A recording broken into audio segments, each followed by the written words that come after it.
So, besides the t-test, there are many other kinds of hypothesis tests out there. Uh, One of which would be the ANOVA, or analysis of variance. This is an inferential statistical analysis that compares two or more means. And the ANOVA's test statistic is something called an F ratio. And you can see the formula for the F ratio down here. It's calculated by comparing the mean squares between groups, that's the MSB, and the mean squares within groups, that's the MSW. Now, just like the t-test, there are three different kinds of ANOVA. You have the one-way ANOVA, and then there's the repeated measures ANOVA, and then there's the factorial ANOVA. So I just briefly wanted to mention a few things about those. But before we get to that, I should mention that just like the t-tests, after you compute your F ratio, after you collect your data and you perform this statistical analysis, you need something to compare your F ratio to. You need a critical F score that you can compare your observed F score to. And just like t-tests, critical F scores are based on your study's degrees of freedom. But now we have 2 degrees of freedom to worry about.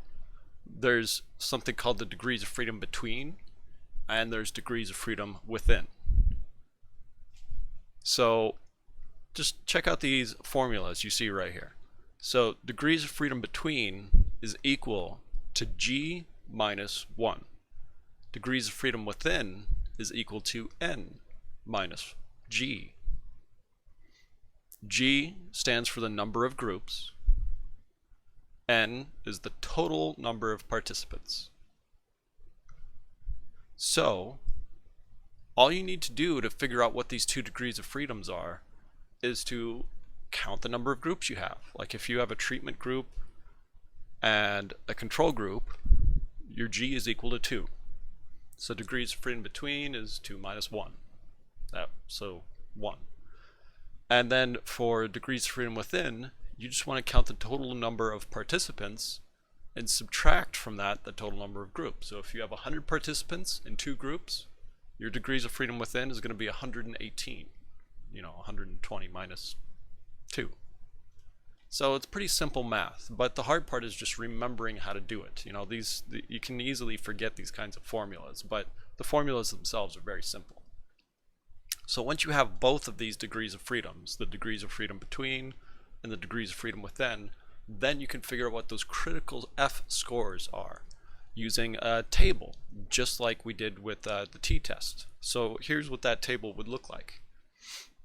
So you have to just cross-reference. So you go down the y-axis for degrees of freedom within, and you go on the x-axis for degrees of freedom between.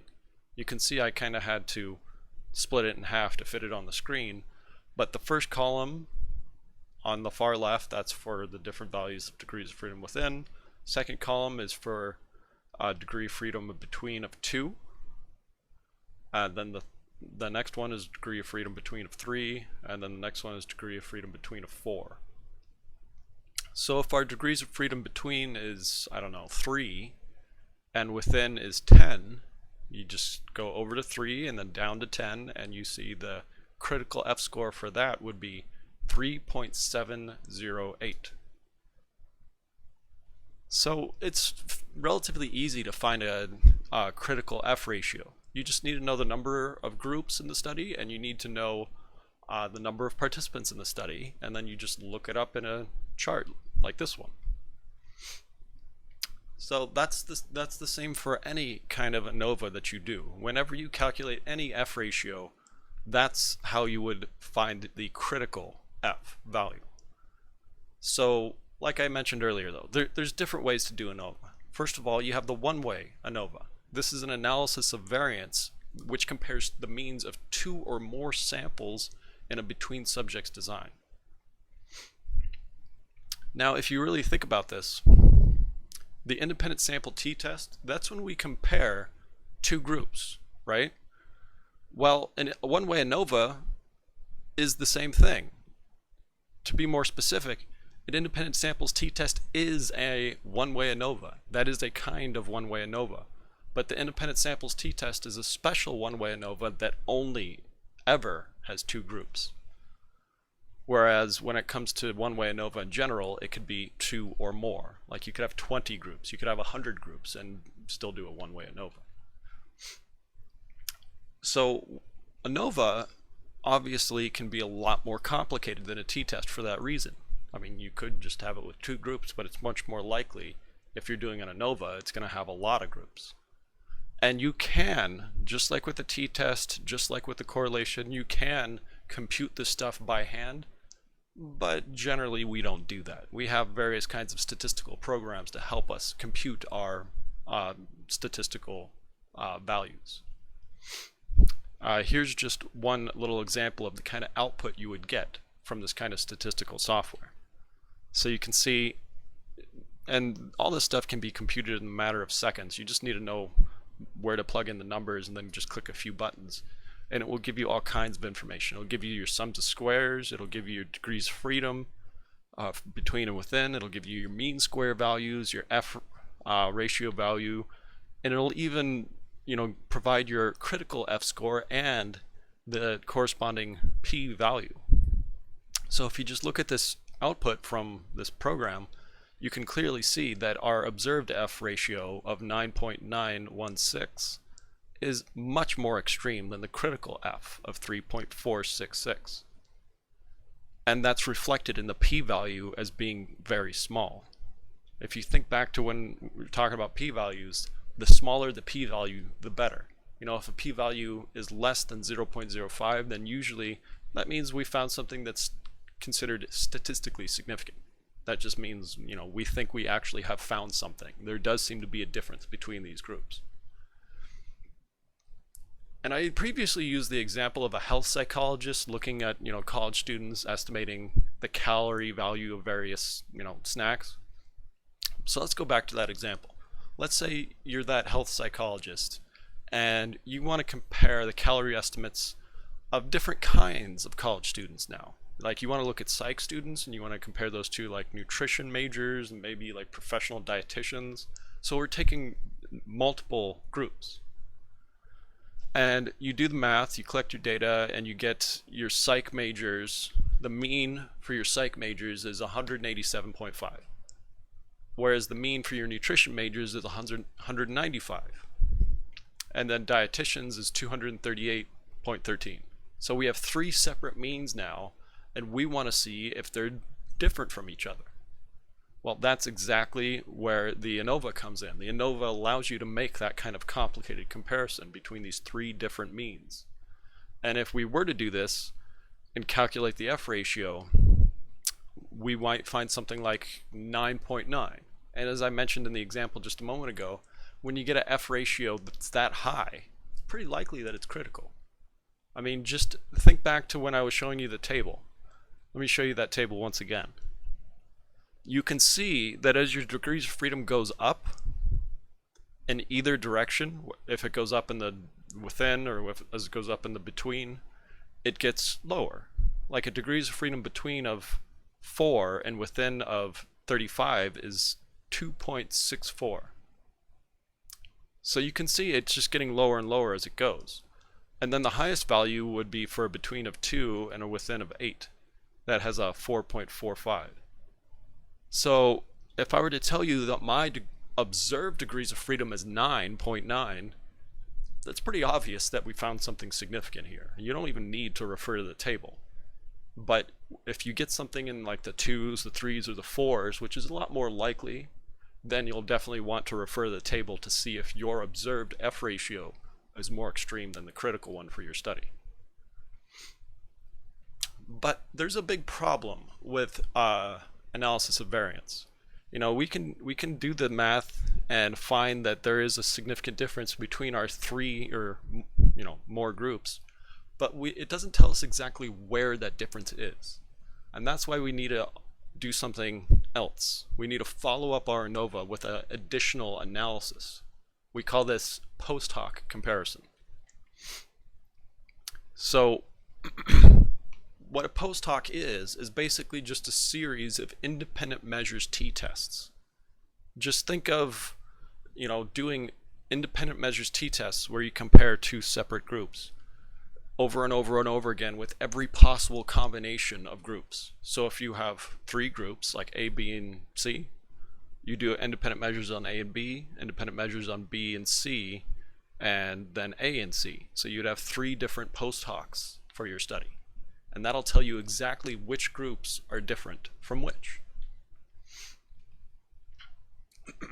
So that's the one-way ANOVA. But as I mentioned, there's those other twos, the other two kinds as well. Like you have the repeated measures ANOVA, for example. This is an analysis of variance that involves comparing two or more measurements taken from a single sample in a within-subjects design. A dependent sample t-test, if you think back to when we were talking about that, that's just a kind of repeated measures ANOVA.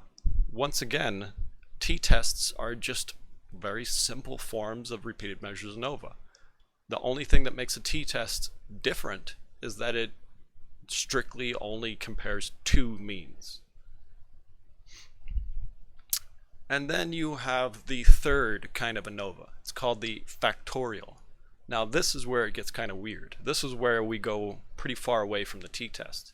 Because with a factorial ANOVA, now we can have multiple independent variables. This is an analysis of variance that includes more than one independent variable. And as a result, factorial ANOVAs will produce multiple F ratios and a p-value for each. And these p-values it produces are for things that we call main effects and interactions.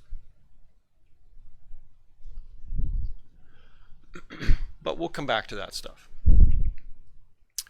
Besides ANOVA, and besides t-test, which is just a kind of ANOVA, there are other hypothesis tests we do as well, like Pearson's R, for example. We've talked about Pearson's R before. Pearson's R is used for correlations, right?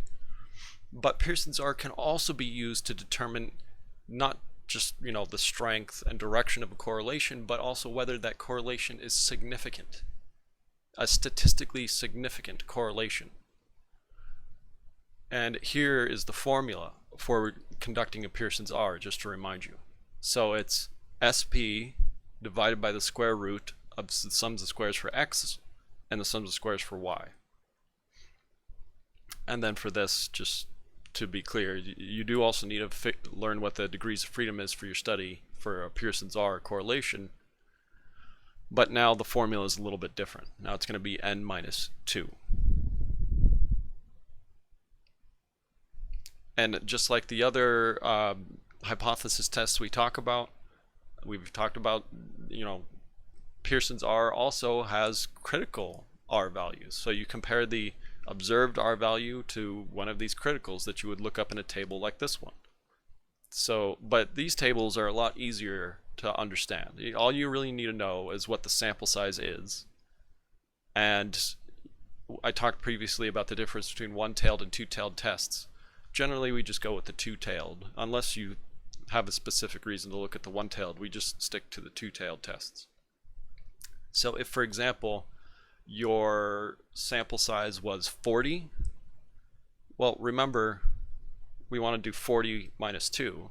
So if our sample size is 40, then we would want to go with the degrees of freedom of 38, but you could just look at the 40 because that's, as you can see in the column, that's what it's listed as for n.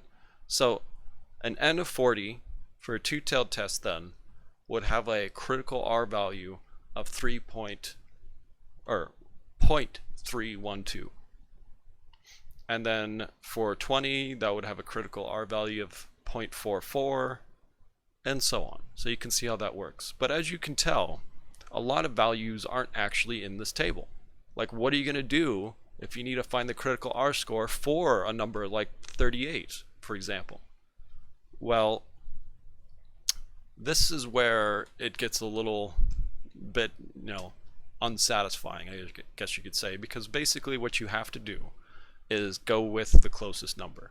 These tables can't possibly include every single number that you could, need to find a critical R score for. So you just kind of have to go with the closest number. So the closest number to 38 here is 40. So the critical R then would be 0.312. And like I said, that's kind of unsatisfying. You'd like it to have a more specific number, but that's just, when you're using a table like this, that's the best you can do. And this is another reason why we strongly recommend just using statistical software. Even if you really want to do the stuff by hand, I mean, you can, but you're just never going to be as precise or as efficient as a computer program would, assuming you use the program correctly.